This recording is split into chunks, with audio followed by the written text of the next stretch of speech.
여기에 당신의 욕망이 보인다.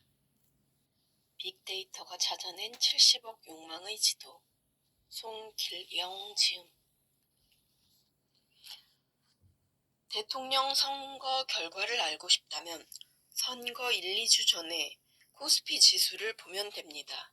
코스피 지수가 올라가면 여당이 이기고 떨어지면 야당이 승리할 가능성이 높습니다.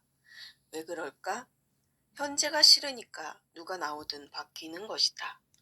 사실 이 관행은 역사가 오래됐다.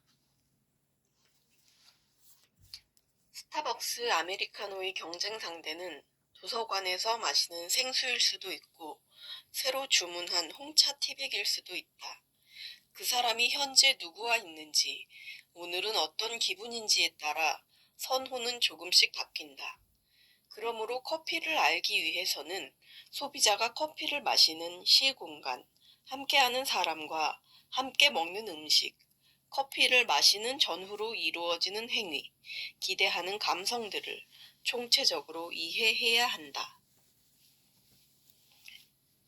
2011년 가장 성장한 화장품 브랜드는 초저가 화장품 미샤였던 반면 명품과 저가 브랜드 사이에 끼었던 나들이 화장품은 30년 만에 부도 위기를 맞았다. 소비의 양극화는 중가 제품을 사야 하는 이유를 찾을 수 없게 해준다. 인간의 욕망을 자극하기 위해서는 얻기 어려운 상품을 제공해야 한다.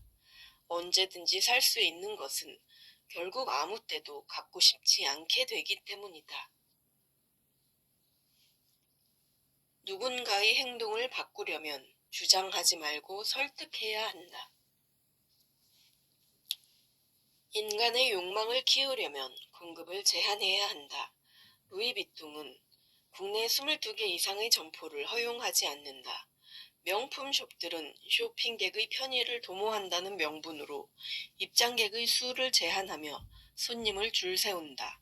그뿐 아니라 한정품을 만들고 수입 물량을 제한하는 등의 활동을 통해 욕망을 키워낸다.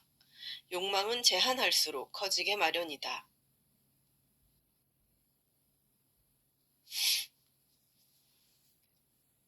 문제 해결을 할 때 기존의 방식으로 불가능한 경우가 있다.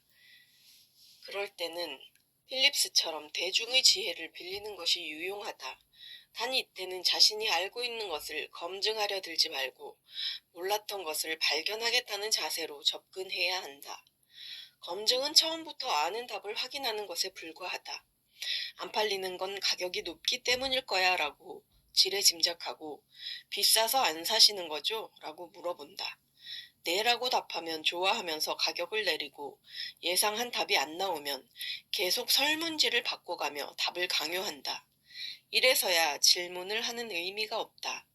필립스의 사례처럼 진짜 이유를 찾아내려면 선입견을 버리고 사람들의 일상생활에서 나오는 목소리를 들어야 한다. 그래야 발견할 수 있다. 내가 갖고 있던 것, 알고 있던 것을 확 버리고 일상에서 나오는 대중의 지혜를 기꺼이 흡수하려는 자세가 돼야 한다. 탐색하다 보면 뭔가 나올 것이고 그것이 하나의 실마리가 될 수 있다.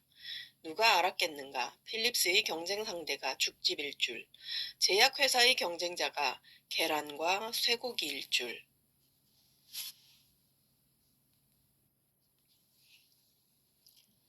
진화론이 우리에게 준 교훈이 있다면 미래는 과거나 현재와 단절되지 않았다는 사실을 일깨운 것이다. 과거에 선택받은 존재들이 현재에 남은 것이고 현재에 선택받은 것들이 미래로 간다. 그래서 지금 사람들이 선택하는 바를 알면 미래를 알 수 있다. 왜냐하면 선택받은 것은 계속 진화할 것이고 그렇지 못한 것들은 사멸할 것이므로 과거, 현재, 미래가 분절적인 것이 아니기 때문에 현재의 선호를 가지고 풀어나가면 미래의 닫혀있는 문을 열 수 있다. 이것이 트렌드 예측이요. 데이터 마이닝의 가치다. 마케팅이라는 것은 생각보다 쉬운 작업이다. 누가 사며 그것을 왜 사야 하는지 구매자에게 설명해 줄 수 있으면 그것만으로 충분하다. 입장을 바꾸어서 생각해 보면 된다. 당신이라면 당신의 상품을 사겠는가? 인간의 행동을 봐야 앞으로 어떤 일이 일어날지 예측할 수 있다. 구매자의 마음은 당신 같지 않다. 우리가 하는 생각, 대화에서 제품에 대한 언급이 얼마나 될 것 같은가? 그건 전체 담론 중 극히 일부일 뿐이다. 사람들의 생각과 행동 전체를 보려면 제품에 국한된 틀에서 탈피해야 한다. 그런데 대다수의 기업은 일반인을 소비자로만 본다. 소비자 또는 잠재적 소비자로 사람을 시장으로 보는 것이다. 그러나 사람이 왜 시장인가? 사람은 소비를 하기 위해 태어난 게 아니다. 내가 어떤 제품에 관심이 있다 해도 경쟁 제품을 살 수도 있고 아예 안 살 수도 있다. 구매자에게는 선택권이 있기 때문이다. 그런데 판매자의 눈으로 보면 세상의 모든 사람이 소비자이거나 자원으로 보인다. 슈퍼스타가 광고 모델로 나온다면 그 브랜드는 돈을 잘 벌고 있다는 뜻이다. 수억 원을 모델료로 낼 수 있다는 것이니. 여성들은 살 게 많다. 쓸 돈은 정해져 있는데 가방도 사야지, 옷도 사야지, 구두도 사야지, 화장품도 사야지. 복잡하다. 그러나 남성은 살 게 없다. 아내에게 혼나기 때문에 살 수 있는 아이템이 많지 않다. 기껏해야 집이나 차인데 집은 투자 대상이니 개인의 기호와는 거리가 멀다. 차는 사려면 아내와 엄청 실랑이를 해야 하니 그것도 쉽지 않다. 이처럼 남성들은 장난감이 없는데 시계가 나온 것이다. 여전히 고가이긴 하지만 차보다는 어쨌든 저렴하니 돈을 쓰는 계층이 모이기 시작했다. 술보다 커피를 좋아하기 시작하면서 빵 소비도 늘었다. 커피와 빵은 잘 어울리니까. 그러면 쌀에 대한 관심이 줄어든다. 인간이 먹을 수 있는 총량이 있기 때문에 빵을 먹는 만큼 밥을 적게 먹는다. 그러면 어떤 일이 벌어질까? 소화력을 떨어뜨리는 커피와 빵을 같이 먹으니 위장병이 생긴다. 병원에 가니 의사가 밀가루 음식을 먹지 말라고 한다. 그래서 점심으로 죽을 사 먹는다. 죽 산업이 커진다.